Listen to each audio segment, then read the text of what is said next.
So welcome. We're going to be hearing both from Kengo Kuma and Attali Sensei about their most recent collaborative book, Mirror in the Mirror. They will also be joined by the book contributor, Professor Barry Bergdoll, as well.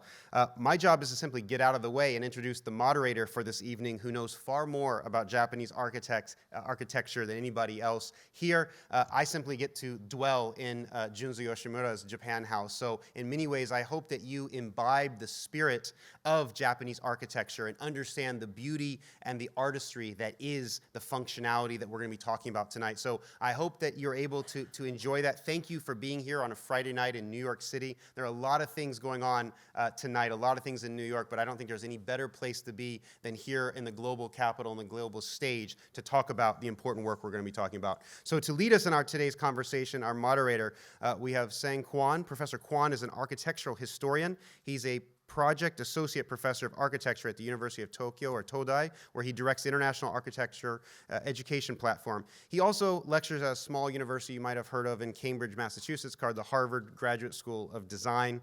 Professor Kuan has written extensively on Japan's post-war architecture culture and is a member of the Planning and Management Committee of Toto Gallery MA in Tokyo. Now, please join me in welcoming Professor Kuan to the stage. Thank you.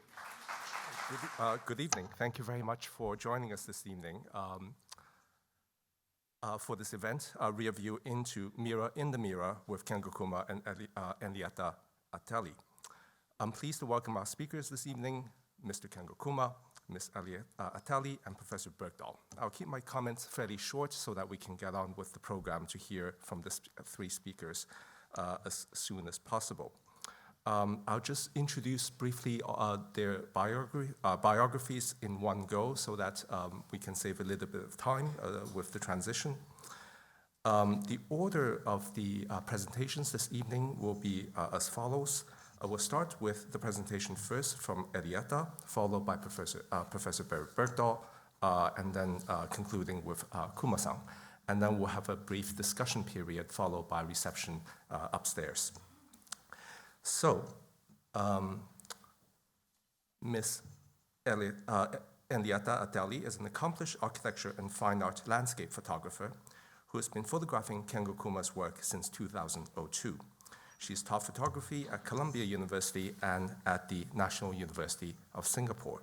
She currently holds an artist-in-residence position at the Fondation Hellenique at the City International University of Paris, the Cité Universitaire, as part of the Paris 1 Panthéon-Sorbonne campus. Professor Barry Bergdoll is the Meyer Schapiro Professor of Art History at Columbia University and specializes in the history of modern architecture modern architecture. He previously served as the Chief Curator of Architecture and Design at the Museum of Modern Art here in New York and has written extensively on the relationship between architecture and photography. Lastly, Mr. Kengo Kuma is a renowned architect, professor, and author, and the founder of Kengo Kuma and Associates. He's won numerous prestigious awards for his work, including the Grand Prize from the Architectural Institute of Japan, the Spirit of Nature Wood Architecture Award, and the International Stone Architecture Award. Time magazine recognized him as one of the 100 most influential people of the year 2021. And lastly, I'll just add this to the program, the introduction.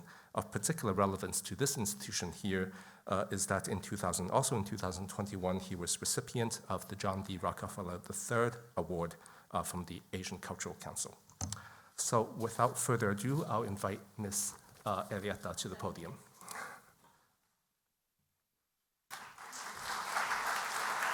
Thank you very much for joining us today. For this very special moment, and especially it is extremely special to me and Kuma-san because it's the proof of the result of 23 years of collaboration. So briefly, to introduce myself, I was born in Tel Aviv, then I grew up in Istanbul, and then at the age of 13, I moved to Athens. In one of my trips at the age of 13, I was traveling alone to Tel Aviv when I was approached at the lounge at the airport by two Japanese ladies. One of the lady told me, because I was sitting by myself, she offered me as a gift 2 stamps of Japan, saying, one day you have to visit our beautiful country and explore these beautiful landscapes in Japan.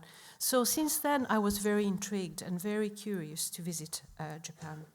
So I studied photography all the way from the start, from the undergrad to master's to PhD, then visiting scholar, all over the world. And my direction in photography has been fine art, landscape photography. And I spent 12 years working in the Mediterranean, in Greece, in under-earth tombs of thousands of years old. My first connection to modern architecture was the commission in Greece to photograph a modernist architect, Takis Zenetos. So this was my first architectural photograph ever. And then I was always attracted to deserts and faraway landscapes. What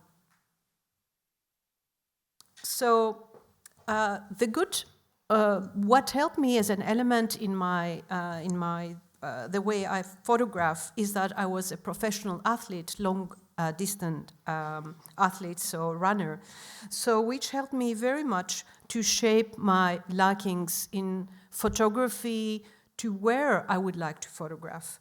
So I'm photographing with 10 by 12 centimeters, or because I'm in the United States, it's 4 by 5 inches camera, which is quite heavy and quite strong on the body in terms of rough and toughness.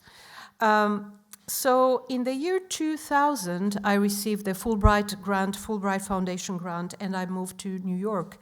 And thanks to Bernard Chumi, for whom I photographed his glass buildings, he accepted me at the university. I spent a year. In this 1 year, I had the chance to come across the work of Kengo Kuma, the glass house.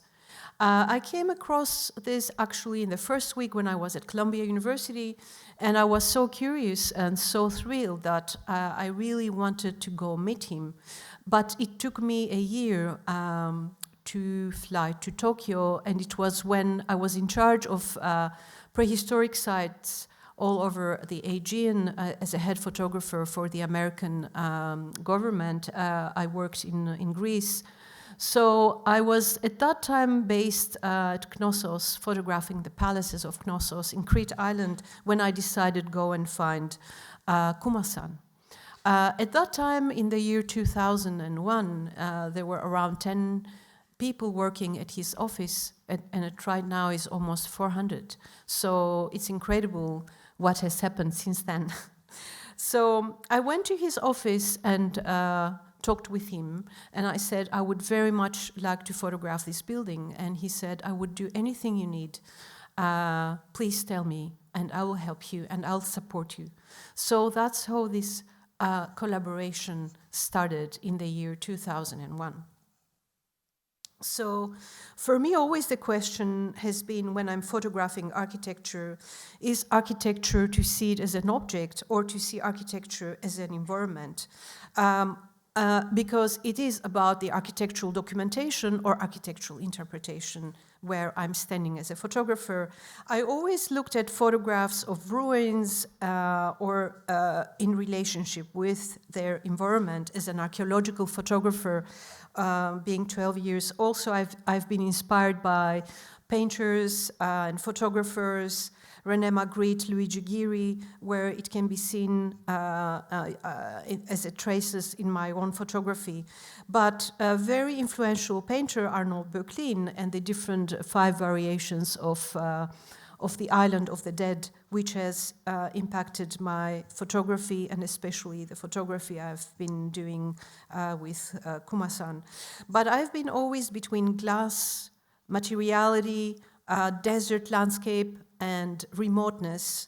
So I started thinking, after spending a couple of years photographing between landscapes and architecture, desert, sand, glass, coast, sea, mirror, and looking at the work of several artists and architects using glass. So for me, it has been very important to reveal the essence of the place, where I am, and how do I express the space where I exist and reveal the design philosophy of the architect. So I photographed across the world, in most remote areas in the world, such as in the northern hemisphere, in southern hemisphere, being inspired also by movies of Tarkovsky.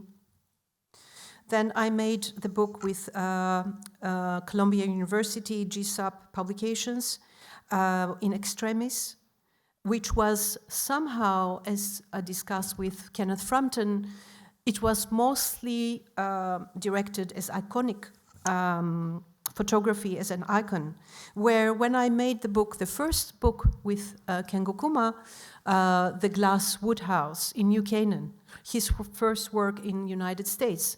So I decided to spend around 2 years photographing the house, and the owner is here with us today, Mrs. Susan Polish. Thank you so much for this. So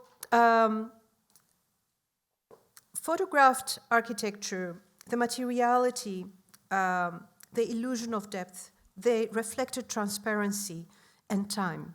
How do we perceive this in the photography? This is one of the projects of Kuma-san in Miyazaki, which has been photographed through different layers. So the New Canaan case study, where I spent, as said, 2 years, 22 times.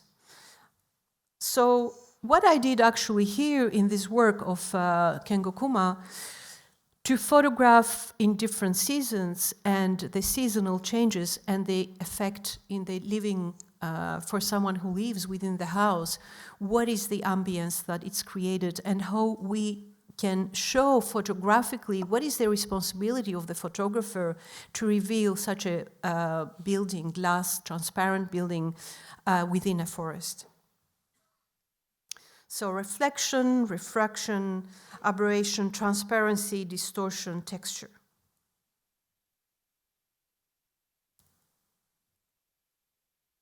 So the relational space,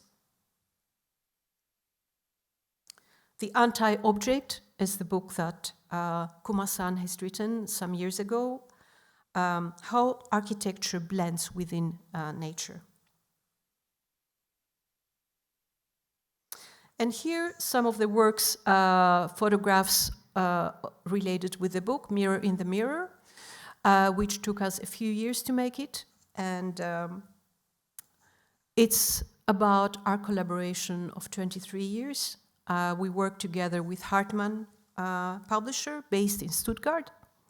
The graphic designer is called Koma Amok. I've worked with them for a couple of books, and they have the capacity to dive, as you will discover, each of you having already, some of you, this book purchased or look at it. The quality of the paper, the thinness of the paper, it has been chosen because it's related with the architecture of Kengo Kuma, the layers, the lightweightness, the materiality.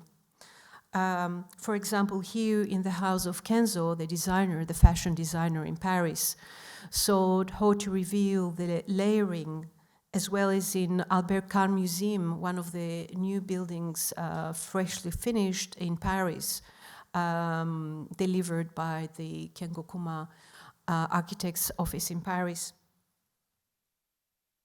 So I had to travel also across Japan, not only for the last over 20 years, but last year I was stationed there for 6 weeks in order to accomplish the photo shoots of different buildings across Japan, because during COVID I couldn't be there for almost 4 years. And here we are with some of KKAA stuff. that photographing for the photography, the complicated photography of the train station, central train station in Tokyo. And so since I was very little, I was very much interested to travel the world, and I was obsessed with this tin globe and then the idea of what is the center of the world in ancient Greek spirit and what is the periphery. So I made a book about the periphery of the world, for which I was awarded with gold prize in Germany for the best conceptual photography book. So the relationship of the center of the world to the edges of the world, according to the 5th century ancient Greek ideology. So at the moment, I'm preparing my new project, which is about the ancient island of Delos, the birthplace of the god Apollo, the god of light. Thank you so much for this. Thank you, Kengo Kuma, for trusting me. Good evening, everybody. It's terrific to be here, although it's rather daunting to be sandwiched in between two great artists, an extraordinary photographer, and one of the most important architects working today. So I think, get you the first image, there'll be some repeat images from what Erieta has already shown you, although the extraordinary book has well over 100 images. I hope you'll spend some time with it in its beautiful box after the presentations. I think nothing could be more appropriate for cover design of this book that I'm so pleased to have contributed to with a short essay entitled A Convergence of Lenses, Kengo Kuma and Erieta Attali in the Landscape. I'm only going to read the first few lines from that essay rather than repeat it here, so I hope if you get the book that you'll read it in greater length. But I've been thinking about Kuma-san's architecture for many years and about Erieta Attali's photographs of architecture and landscape for several now since we first met back at MoMA. The essay begins, many architects have had their favored photographers, image makers who have understood and reinforced what the designer was seeking to achieve in situ and allow it to be disseminated in print across the globe. Rare, however, are the cases where an architect and photographer have developed a dialogue in which one is informed by the other, as in the nearly 25-year dialogue between the architect Kengo Kuma and the photographer Erieta Attali. Opticality, sequence, and the delicate blurring of boundaries are at the heart of both Kuma's evolution of an architectural vocabulary in symbiosis with natural materials and landscapes, and of Attali's development of a photographic practice in which the reflections, refractions, and shifting perceptions of the viewer are as much the subject as the architectural frame that activates them. This book was already mentioned, but I thought I'd show it to you. It's a much simpler affair than the one we're celebrating tonight. Ever since the publication of Anti-Object, The Dissolution and Disintegration of Architecture, a seminal manifesto-like text of 2008, Kuma-san has redoubled his search for an architecture which blurs distinctions between structure and site, even while refusing hackneyed dichotomies between innovation and tradition. No less has Attali's approach to photography moved more and more towards the dissolution of boundaries between the designer's work to be recorded and the larger environment in which the building finds its place. Her aim is to photograph the experiences produced by an architectural intervention in the landscape, not to abstract the design from its place as though it might be put back on the page, removed from the vagaries of time, weather, and use. So much what I've already written. I wanted to do something a little bit different tonight and reflect a little bit back on the problem of photographing glass. I first encountered Kuma's work when the then newly opened extraordinary Portland Botanical Garden in Oregon. And I think you can see there this play between wood and glass, between nature and building, between tradition and innovation. I'm going to leave behind for a moment the wood and concentrate on the difficulty not only of building in glass itself having evolved enormously in the last century, but in particular the difficulty of designing in glass and photographing what has been designed in glass. So I can't help myself as a historian to go back a bit in time, and I think of this classic book that was published right as the first generation of architects who were trying to think if glass did not imply a completely different approach to architecture. Not that there hadn't been glass in buildings since the ancient Romans, but the revolutions in the manufacturing of plate glass and the ability structurally, particularly with the curtain wall, to conceive of a glass architecture.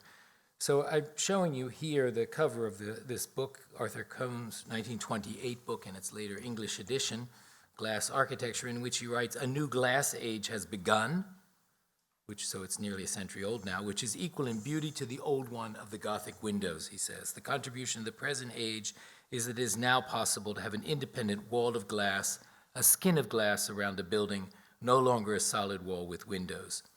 And he goes on at great length. So I captured two architects I want to reflect on a little bit before we turn back to the partnership, the collaboration between Attali and Kuma-san. Le Corbusier, photographed by René Burry, one of many photographers, along with Lucien Hervé and others that Corbusier frequented. So he also represents the modern architect in dialogue with the photographer. And here, Mies van der Rohe, you'll notice both of them caught in front of a design of their own, highly glazed. Corbusier always preferring to frame in a certain way, Mies trying to take the glass to actually become the building. We can maybe discuss afterwards where the evolution from this beginning in Kuma's work, which I think builds as much on this Western tradition of the glazing as it does on the wooden tradition of Japanese architecture that he plays with so much. There Mies is standing in front of the Barcelona pavilion, photographed by Sacha Stone, who was the principal photographer for that building. We won't spend much time with Corbusier, but here just a statement that he wrote in 1935. "I can state that glass will be a characteristic feature of building in the machine age because it is the most direct means by which we can find one of the essential conditions for life, sun and light. The second machine age will be responsible for restoring mankind to a harmonious relationship with nature," and I think here Kuma-san is where you are in resonance with Corbusier, "and with the human and the cosmic. The first machine age has torn this apart." Now, Corbusier we're going to leave behind, and Mies were together in the office of Peter Behrens in the moment when Berlin was in its extraordinary metropolitan expansion, trying out all sorts of experimental uses of glass. I don't want you to think that the curtain wall appears only with the modernists. This is a building that excited both of them in their first employee years, if we might say, in Berlin, the extraordinary now long demolished Tietz department store. But it represents, I think, in these two photographs by unknown photographers, just how difficult it is to photograph glass, which is constantly vacillating between transparent, translucent, and sometimes even opaque, depending on lighting conditions, but also depending on the lens and on the point of view chosen by the photographer. And so as Mies moves out of this excitement of what's happening in the Berlin building world to imagining in a competition for what would have been the first skyscraper, tall office building in Berlin, which had height limits up to that point, he has the difficulty of thinking, how do you draw glass? Just how? What do you pick up if you want to draw the material that is meant to disappear from view? He picks up initially black charcoal and graphite, almost the opposite of what you would think, and creates this absolutely extraordinary drawing that many of you have probably seen. I've given you the dimensions. You can almost walk into it. It's often on display at the Museum of Modern Art. I don't think it was displayed in the competition entries because nobody mentioned it, so I think it was actually created after the competition. But it's the beginning of a long search. You'll notice that the stone buildings are represented in deep, deep black, and the glass building as though it shines, but it's actually rendered by just variations in this play with crayon. And then he unfolds the elevation in a way here to imagine what's going to happen. But what he is quickly realizing is that glass not only is very difficult to draw, but it's not going to be stable, and it's going to change not only where you're looking at it, but if you're conceiving of a whole glass building with kind of indents and movement around for here, a triangular site, you're also going to have many moments when you're looking at glass, through something that is captured inside glass, through an outside that's sometimes reflected, sometimes seen through. And I think it's too rarely pointed out about this, one of the world's most famous unbuilt buildings, that it would have been experienced by many viewers arriving on the S-Bahn in Berlin, first from this glazed train station, where it would have been seen first through the glass of another building, looking onto, I think you can see the triangular floor plan of the building below, in which Mies is actually in almost a kaleidoscopic way, increasing the number of angles and changes that he might play with the refractive and continually changing aspects of glass. And finally, to think about it as an urban object, he creates some of the earliest collages in which he integrates drawing and photography. So photography starts to become a design tool in architecture, as it had been already for a few decades, but I think very, very importantly with Mies, and very specifically in relationship to glass. Now, I'm not going to embarrass myself by discussing precisely how Kuma-san thinks of drawing glass, but if we juxtapose a drawing related to his famous Asakura Culture and Tourism Center of just about a decade ago, you can see this leaving of the absence in these very gestural marks here, which are the gestures of the structure that is allowed to float magically in air because not only of the structural engineering of the building, but in the increased structural capacities of glass in the nearly 100 years since Mies. Let's dwell for just another moment with Mies. I love this drawing that was made by his office assistant, the architect Sergius Rugenberg, of Mies trying to imagine how he might think ahead of time of what's going to happen with glass when you're designing the building in small-scale representations, working models, and the like. What's key in this drawing is that Mies is, you're not sure if he's in the office and it has no roof, or he's taken it outside into the park, his actual office and building in Berlin, overlooked a wooded landscape, and in fact, frequently, he would stage his models, whether they be relatively large-scale models, this one now lost, of a second version of a glass skyscraper, which was going to move towards curvilinear motifs with the fascination of looking through mirror in the mirror, multiple layers and panes of glass in relationship both to a fake cityscape and to a real parkscape, which are the trees across the street from his office. And in fact, in the archives at the Museum of Modern Art, not only in the collection, are further charcoal renderings of a rather dark and boding vision of maybe a twilight vision of the second glass tower, but on the right, one of a whole series of photographs that were made of the glass model put on the windowsill of the office and photographed over the course of the day that he might study glass.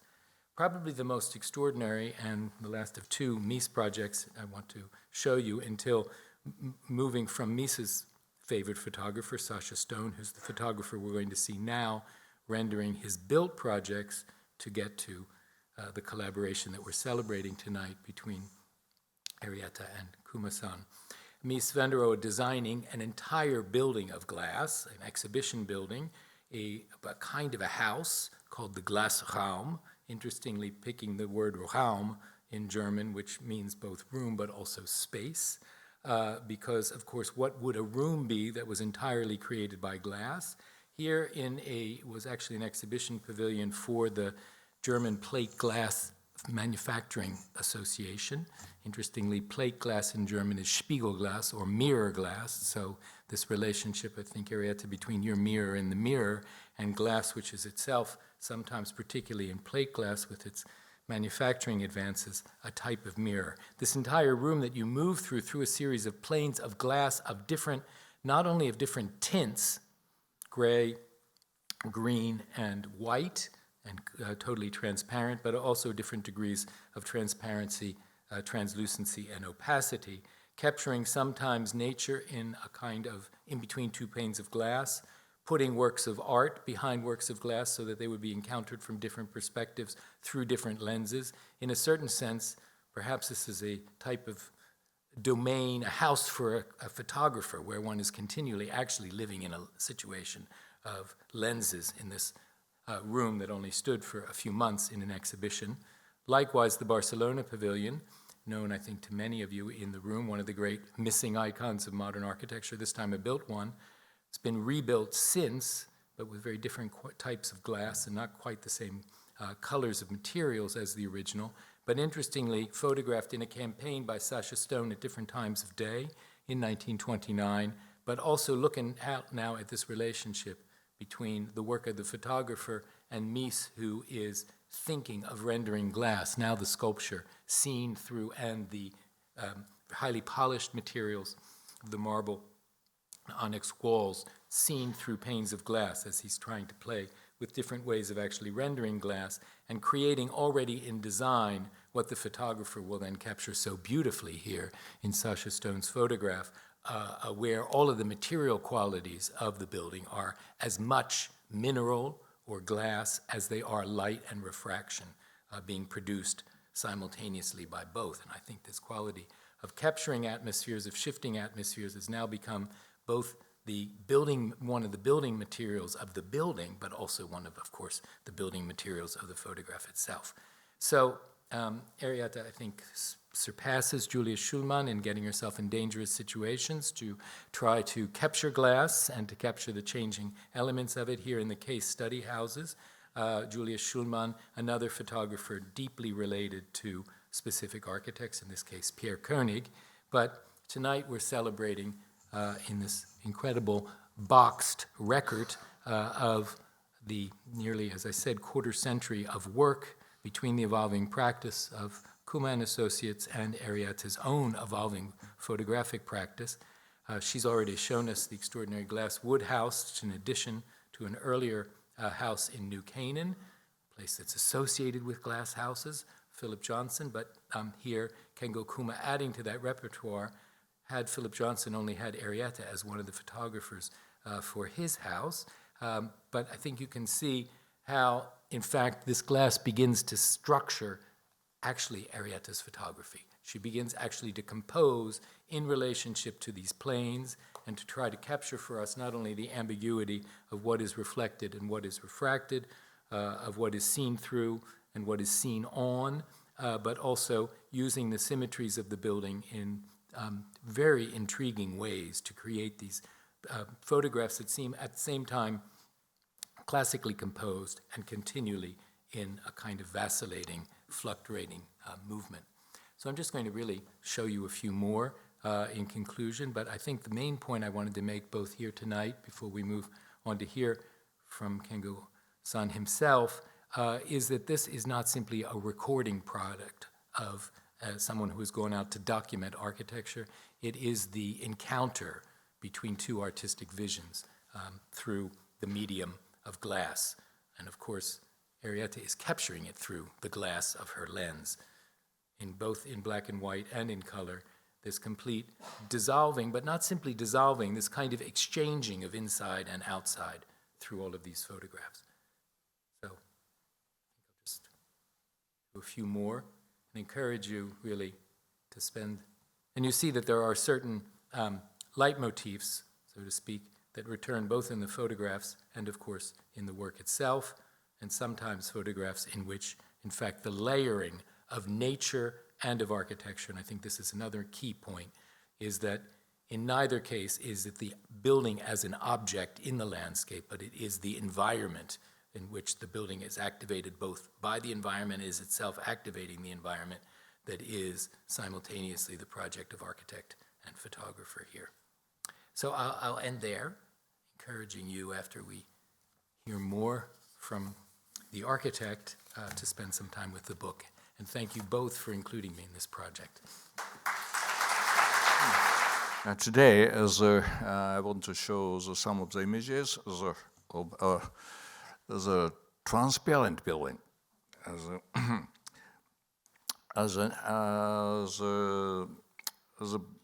I want to start from my experience in the Susan's house in Connecticut.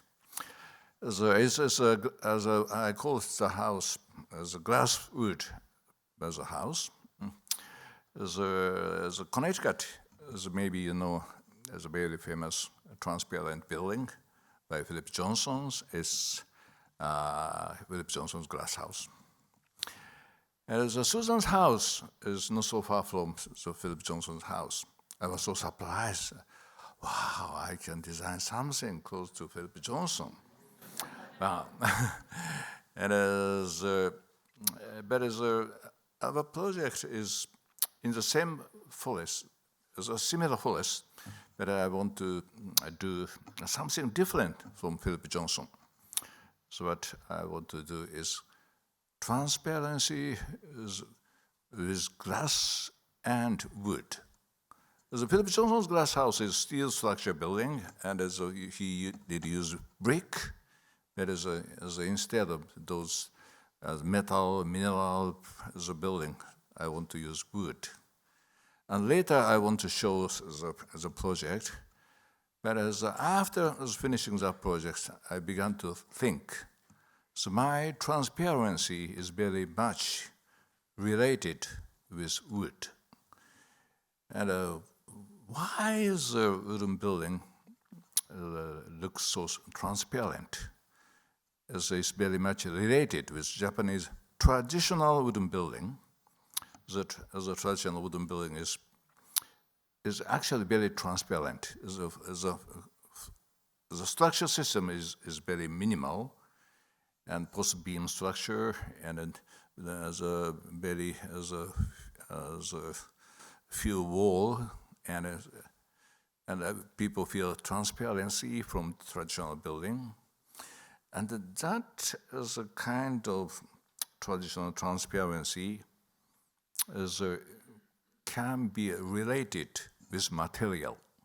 As material and transparency can have some relationship. That is my the hypothesis. And and after thinking about that kind of relationship, I want to go back to some of my earlier project. The project is Hiroshige Museum. So Hiroshige is the name of the ukiyo-e artist, and this is his masterpiece. This is a bridge, and the bridge is transparent, and this is very different from Western bridge.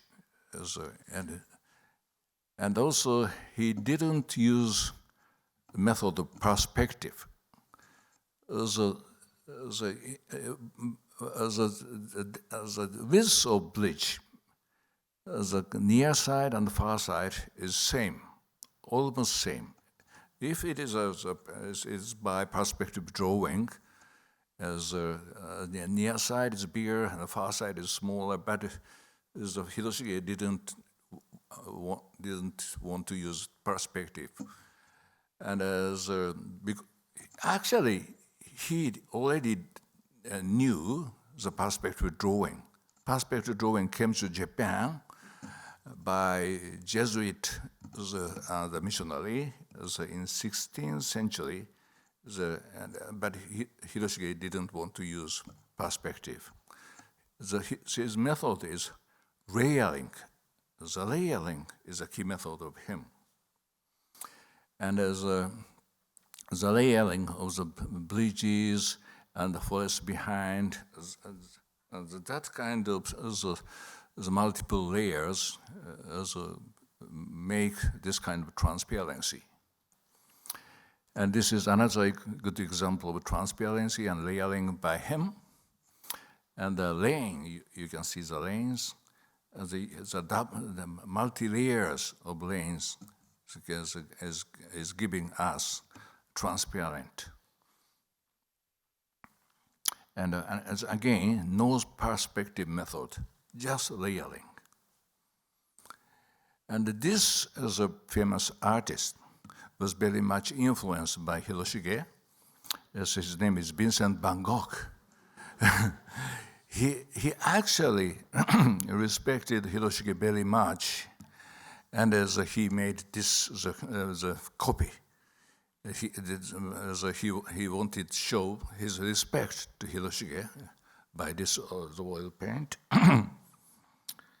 In the museum of Van Gogh in Amsterdam, maybe you can find this beautiful painting. And another artist, architect, is influenced by Hiroshige, is Frank Lloyd Wright. And he is the lobby house, is a rendering of a lobby house, and I don't know he himself did, or I won't ask about that. But it's just the method of rendering was very much influenced by ukiyo-e, Hiroshige's method. And the house itself, it was very much influenced by Japanese traditional building, and the opens, the transparencies, and the layering, and the deep soffit, and that kind of the vocabulary are very much influenced by Japan. And when I did design Hiroshige Museum, this museum was for Hiroshige's collection, I learned so many things from the Hiroshige and from the history of Vincent van Gogh and Frank Lloyd Wright. I tried to create a transparency by wood, not only by glass. And for this project, the protagonist of the project is not glass, it is wood. And the wooden louvers, the multi-layers of wooden louvers is creating transparency and sense of depth. And this is the plan of Hiroshige Museum. And the forest behind the building is very important. And this kind of forest is always existing behind the village of Japan, because people's life and the natural resource of the forest are very much related. And then always village is besides the forest, not in the forest, not far from the forest, besides forest. And I want to emphasize the relationship of this relationship. And I cut the building to create access to the forest. And this is a plan, the access to the forest. And I go back. This is the cutting to the building. And I want to show the relationship between the village, building, forest. And it's a layering. And the layering is created by those wooden louvers. And the layering is actually on the facade and also on the roof. The roof is double layers, like this, and people can feel the double layers on the roof and on the facade, and it's to create transparency. And also for interior, I try to create double layers by wood and rice paper. Rice paper is very thin. It's not glass, but it's another kind of transparent material.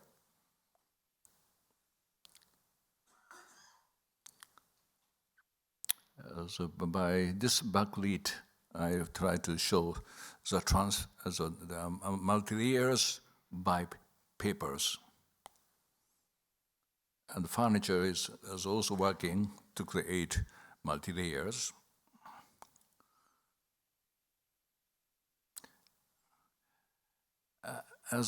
As Barry pointed out, the Asakusa building, my sketch is without glass. But the same for Hiroshige building. There is a big windows, big glass, but mainly as a protagonist of the project is wooden louvers. And another example is bamboo house in China. It is very close to Great Wall. You see Great Wall behind the project. And I tried to preserve the original topography as it was, and that means to keep the original the forest. And Great Wall is just behind the building, And the building is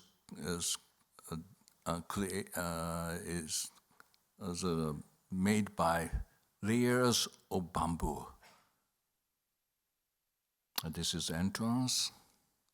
And also interior, as we only use bamboo for the material of the wall and the ceiling.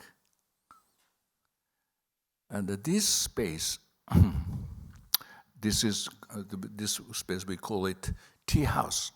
It is a typical way of using bamboo screen as layers.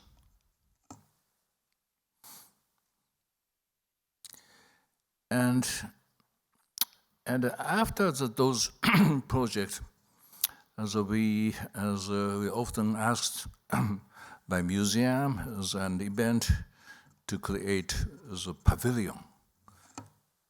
To create as a wooden pavilion is it's a very exciting challenge. So we learned many things from that kind of traditional joint system. And this is showing the joint system. And as our student work with Japanese carpenter to assemble that kind of the wooden bars. And another transparency, and it is related with Japanese traditional building, but we enhance the transparency by the thinner material. So after this experimental pavilion, we often try to apply the same system for the bigger building. This is a small museum, but the structure of this small museum is very thin. The dimension is 6 centi by 6 centimeters. It is very, very tiny as bars.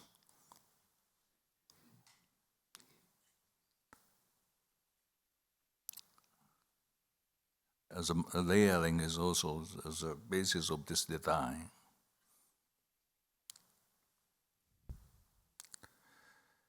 And so this is Erieta's photos for the bridge, wooden bridge.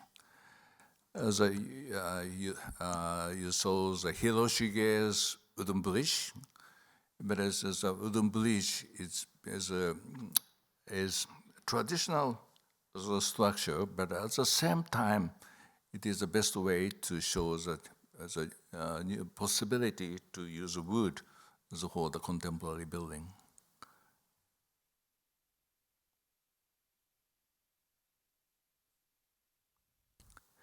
And this is a small the cake shop in Tokyo.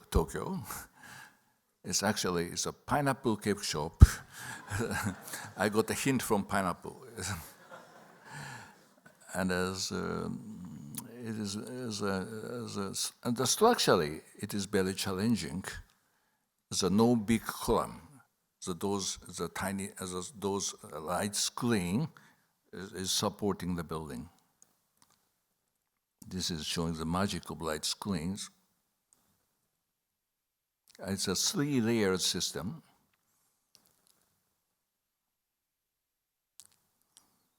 It's a nighttime view. And this is the Susan's house in Connecticut.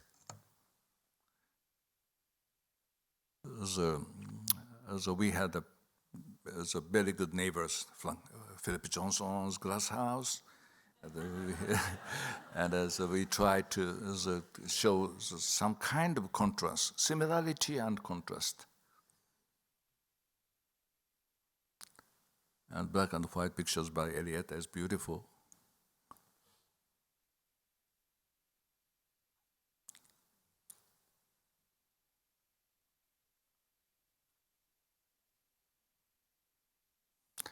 And this is the small cafe in Atami in Japan.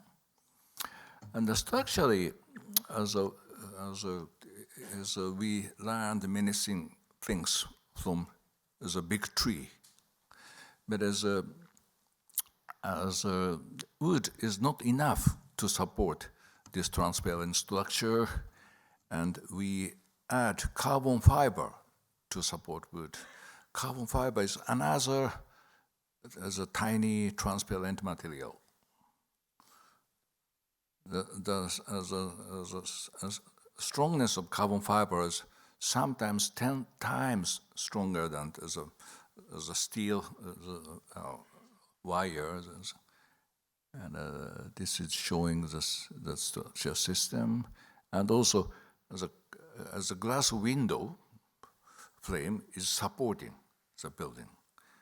It's the same as Japanese traditional building. In traditional Japanese building, the columns and wooden frame are working together to support the building.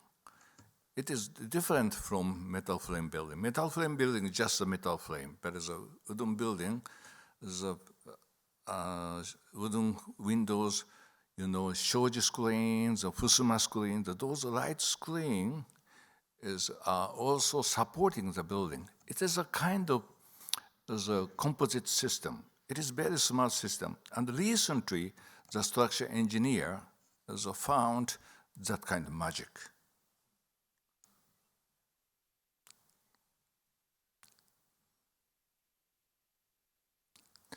This is a project in Australia, Sydney. The structure-wise, it is a steel structure, but the facade was made by wood.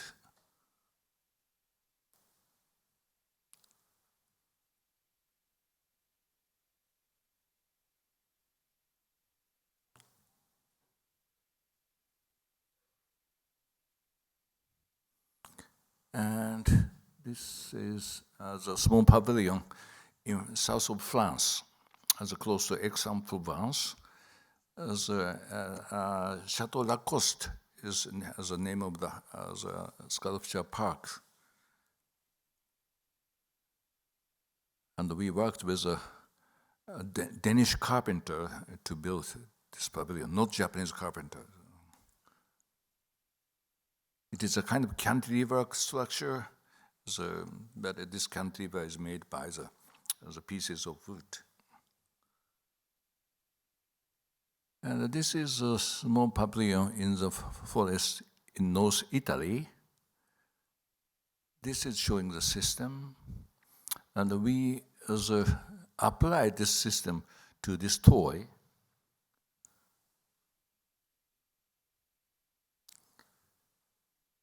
And we worked with Italian carpenters. They did use a 3D cutting machine. It's very, very precise.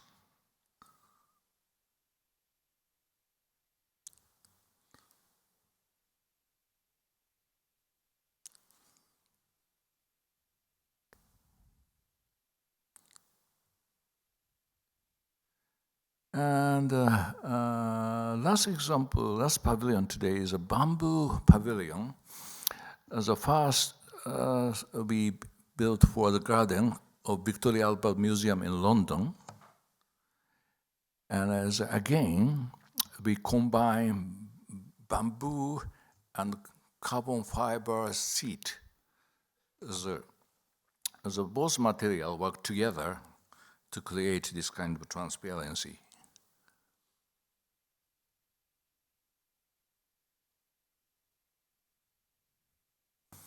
And after the exhibition finished, so we moved this bamboo pavilion to the same Italian forest.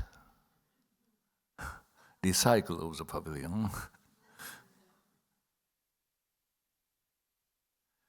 And the last small example is the Tsumiki project. Tsumiki means wood block. I played wood block when I was a kid every day, but most of the wood block, even in Japan, it is a masonry wooden block.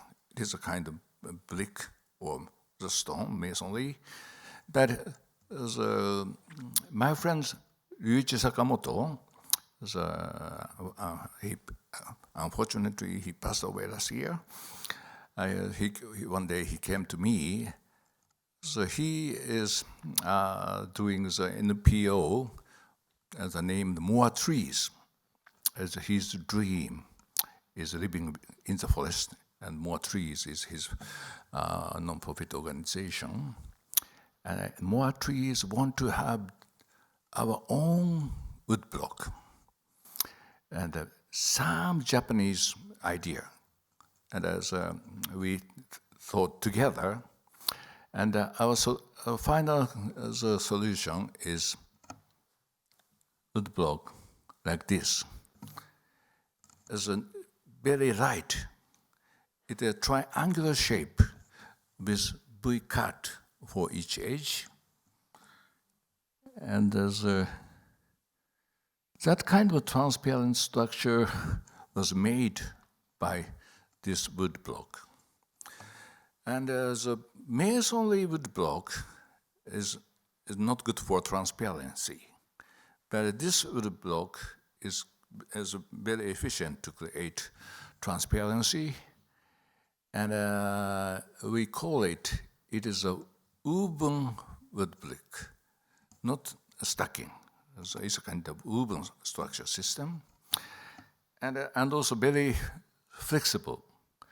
And many other type of structure, many type of other shape is possible by this wood block. And I think this design is related with the transparency of wood. To answer to this question is not easy, but I feel some kind of similarity exists between the traditional buildings and Japanese building, and transparency of wood and transparency of this wood block. Thank you very much.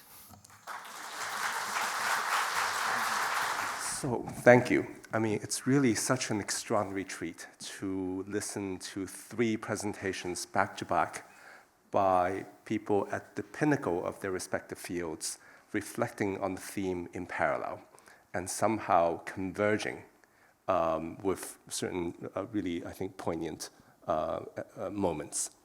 So I'm going to start by kind of diving into, I think, the most salient theme of the evening, which has to do with materiality and image making.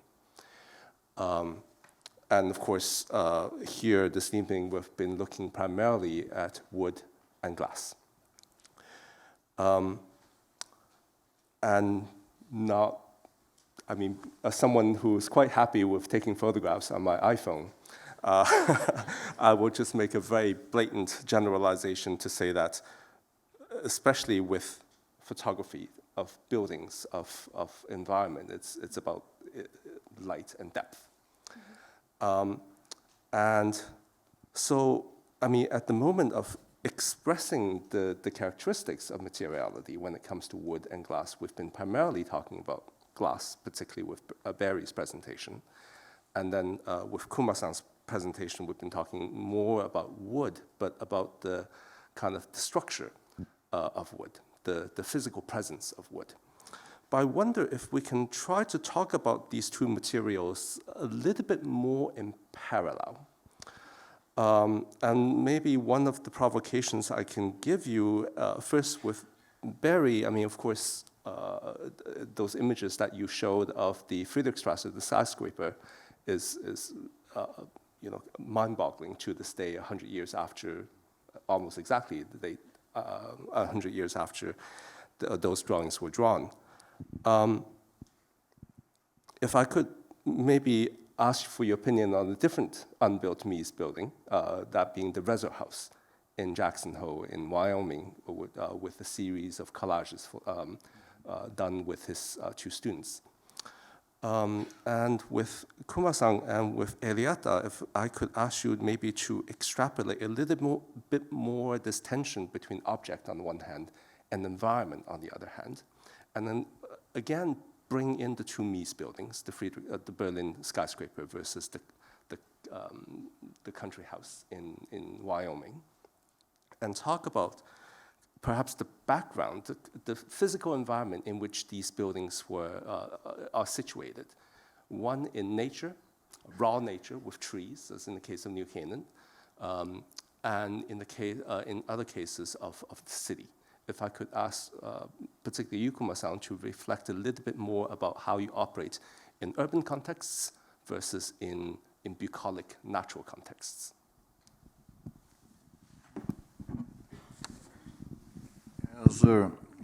As for me, as a urban context, and as a natural context, for the architectural design, it's not so different. Even in the city, even in the dense city, for example, the Asakusa building, as Bali pointed out, the method has a multi-layering and sometimes inclined roof, and that kind of method we try to bring to the city. It's a kind of lesson from the Japanese traditional building. The Tokyo was big city. In the 17th century, we had already the 4 million population. This is one of the biggest cities in the world, 17th century. But most of the building, every building, wooden building, and the roofs and the screens, and the urban context is made by that kind of material. And people feel, maybe people is living with that kind of soft material, is very intimate, and as a lifestyle existed by that kind of material. It is I think it's still possible in the big city, and therefore for me, not big difference. Erieta, I mean, you photograph Kuma-san's buildings all over. I mean, Yes. Paris, in Tokyo, with the new Takanawa Gateway Station that you showed us. Everywhere And in the world, yes. So if you could talk a little bit about Yes, so your photographically speaking about the process, right? So as I was an archaeological photographer, photographing also in excavation sites, part of my mission was to engage the ruins with their environment in order to explain in depth through photography, not just to explain through the perspective of documentation, but as a general larger landscape. So this experience, former experience, when I entered to photograph the works of Kuma-san, already from 2001, for me was very important. That's why I had selected the building, the water glass, because I realized the connection that the inside-outside is actually one thing, continuity. So that what in first place attracted me in order, because I had no connection to contemporary architecture at that time.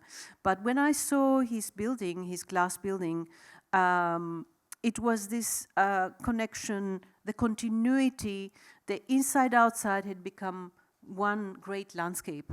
So about your question, if it's in the city or in the context is urban or natural, what it matters to me is this relationship of content and context in architectural photography, actually, which was the topic also of my PhD in Australia. So there are ways and methods in order to achieve this photographically. So when I approach the work of Kuma-san, is not just his design philosophy, but the process of revealing the philosophy.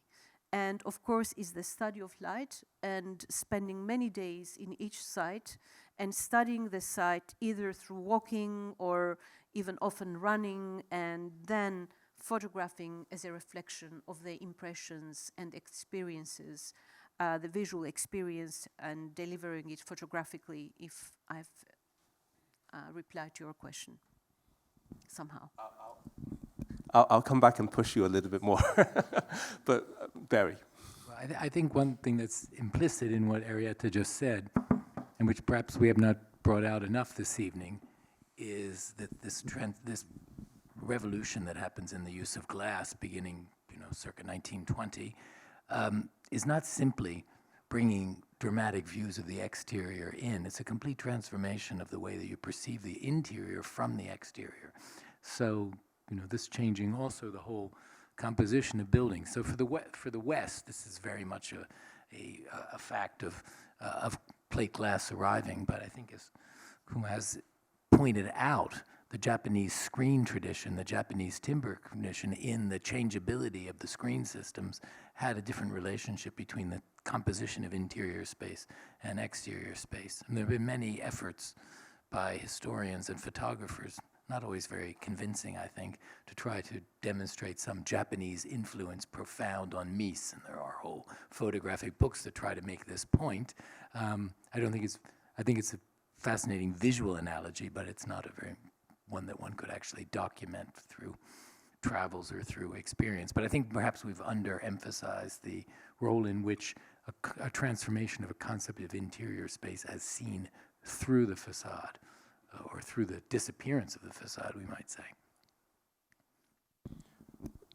Thank you. I mean, maybe this is a good moment to bring in some of Kuma-san's projects, particularly the Hiroshige Museum that you talked about, the very provocative connection that you were emphasizing in situating this particular aperture, this particular opening in the building, both connecting from the town center itself and the Satoyama, the village hill toward the back. So if you can talk a little bit about maybe how the configuration of the plans of your buildings relate to these I want to say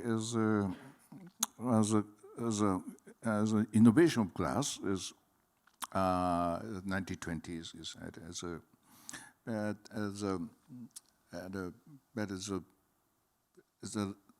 the glass and the roof the relationship to element is very, very important for me always, because as a long eaves, as a long big roof is creating shadow, and in the shadow, the glass disappears, and sometimes reflection happens. The Erieta has often found the beauty of reflection, and for me, reflection is not from my intention. My intention is always shadow and disappear. But Erieta found the reflection in the shadow and sometimes reflection in the light. And then as another layers of Erieta juxtaposed in for photo. And then it's another collaboration. I created shadow and the transparency, but Erieta add the new reflection to my creation, and then it is a kind of collaboration of two artists.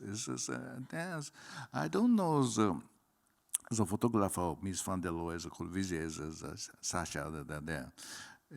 It is maybe another topic, but it's a collaboration or I don't think it was, well, certainly not in the case of Sasha Stone. It's really just a commission to document a certain number of buildings.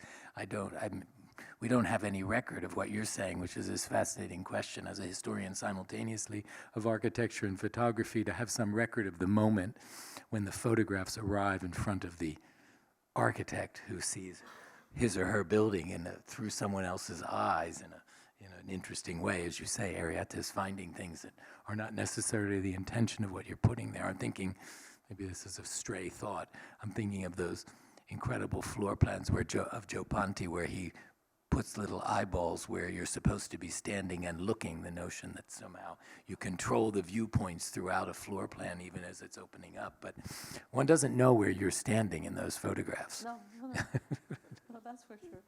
It's like creating new spaces where they don't exist, but actually they exist even if your intention was not there. It's the game of light that somehow creates these situations, and I'm there observing them and capturing them, and then as a collage, putting these pieces together. So it's a kind of collage, as I did with the glass woodhouse. So and another point about shadow is, and as Philip Johnson's glass house has no eaves, and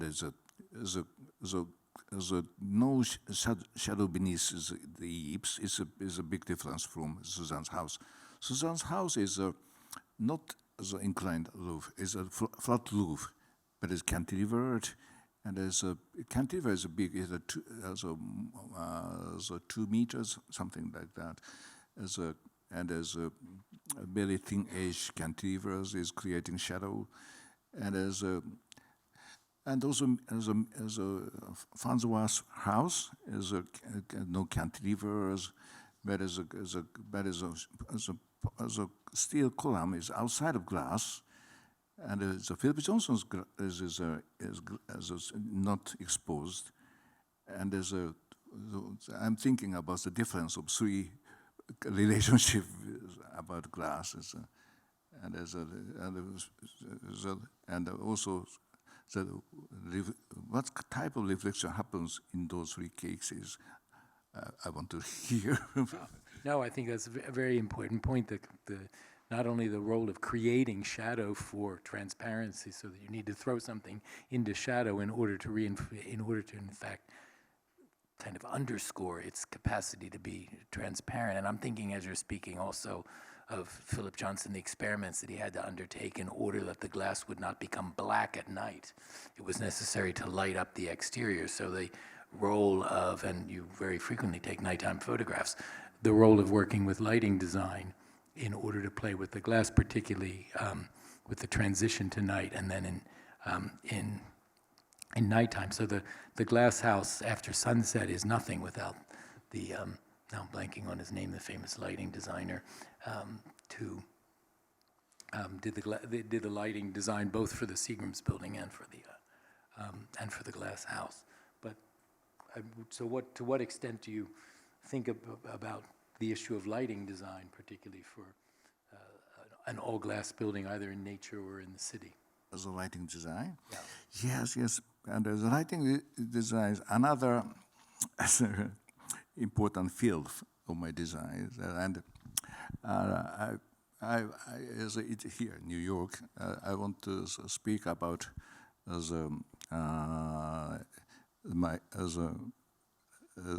my experience with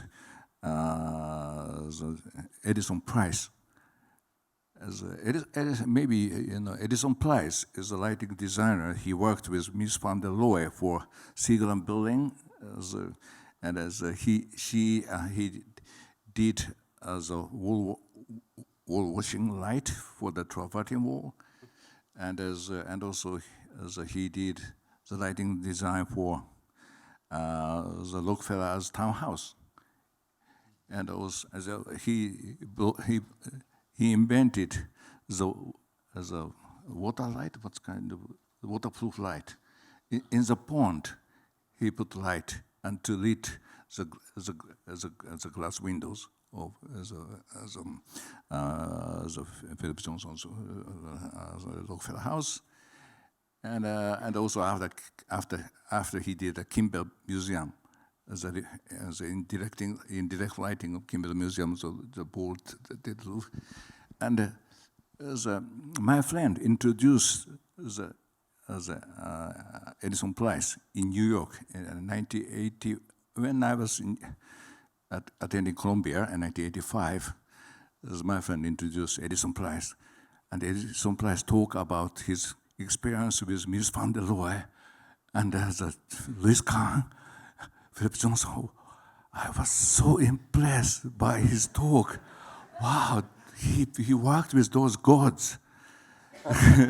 And also his writing, Edison Price writing, is showing the beauty of glass. As for him, glass is not just transparent material. Glass is material. It's a material, and it's just very, very special.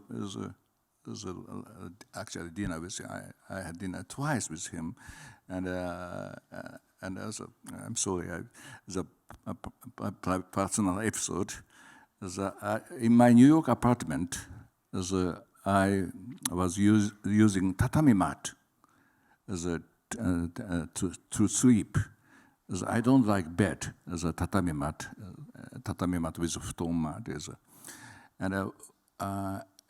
But I left when I left New York, as nobody want tatami mat, but I asked Edison Price because he's a big fan of Japan, and he used my tatami mat, and actually I heard from his daughters. He passed away on my tatami mat. Oh, I was crying.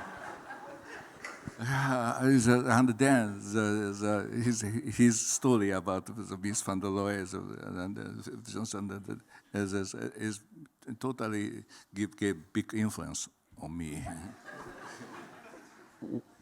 Well, how do we go from there? I mean, I've been told that we have to end promptly at 7:50. So there's a clock in front of us that says it speaks 7:50 now.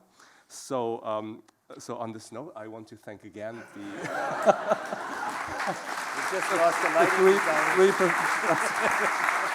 the three speakers.